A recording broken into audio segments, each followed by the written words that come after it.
I think the present system that we have in place doesn't really fully meet the needs of patients. Patients aren't ill during office hours only. Patients become ill at all hours of the day and night and weekend. And I don't think it's appropriate to have inadequate access to healthcare after 5 or 6 o'clock in the evening and at the weekend. It's amazing how often in our case things happen at weekends almost as if by pure bloody mindedness sometimes. It's nothing to do with the way things are. You can't even contact your own GP at the weekends. You get put through to whatever it is. And I tried, when Josephine was going through a very bad patch, one weekend, that was at the weekend, and I was put through to some medics at Carlisle. And they said, we can't do anything. Well, one wouldn't expect them to do anything from Carlisle, 60 miles away from here. I can do nothing until Monday morning. And everybody's phoning that person or those persons on Monday morning, so it's difficult to get through. Unfortunately, mental health problems don't respect 9 to 5, and actually most young people end up having crises out of hours, often late at night or in the early morning. I regard myself as an empowered patient, so I can navigate the system fairly well usually. I felt that the approach to 7-day care provision over the bank holiday was chaotic, and it's difficult. I have excellent specialist nurses, except for in a crisis. And if you ring the specialist nurse helplines, actually the message says they will not get back to you. There was no 7-day service at all. Monday to Friday and weekends, they were just, there was no continuation of care at all. So if somebody had physio on the Friday and it had helped them, they couldn't possibly, there was nothing there. And then the following Monday. So whatever they'd learnt to be able to do, they couldn't continue to practice that. And there was just nothing. There was no OT service and no physio.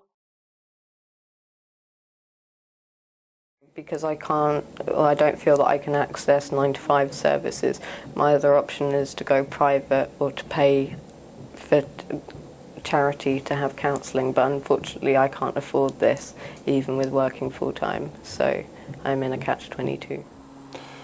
I was in hospital with acute renal failure and had been told that I needed to have a bone marrow biopsy, and it had been scheduled for 2:30 on a Friday afternoon. So I was wheeled down on a wheelchair, wasn't feeling terribly well, down to the haematology unit where the procedure was due to take place. The doctor went away to make the phone call and came back and said that the staff in the lab where the sample was going to be processed had gone home for the weekend.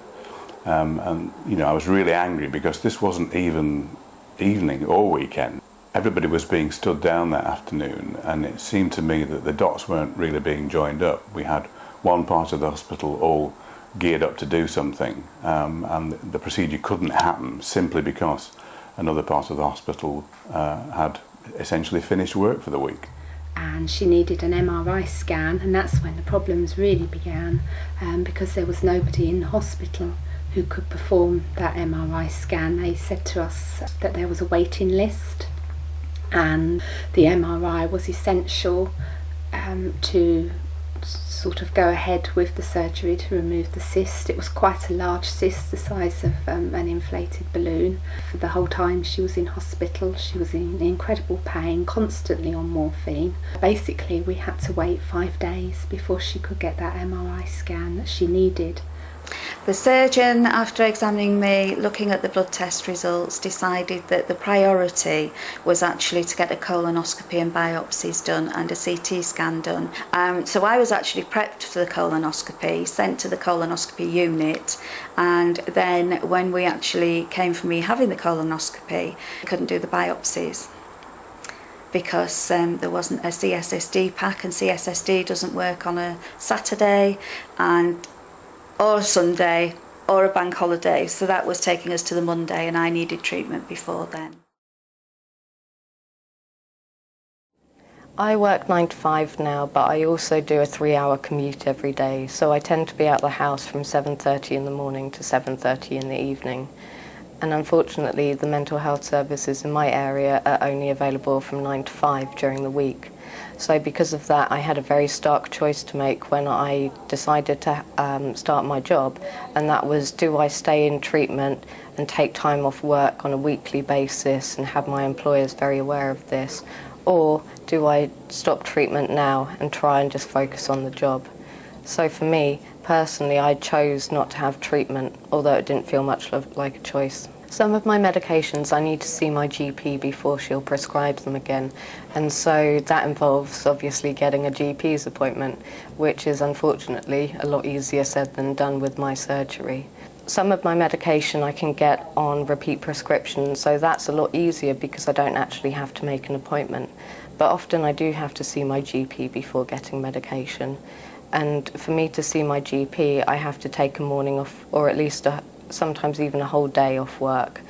It's very difficult to get through to my GP in the morning, and even if I call up at 8 in the morning, I may not always actually manage to get an appointment that day, in which case I'm still late for work.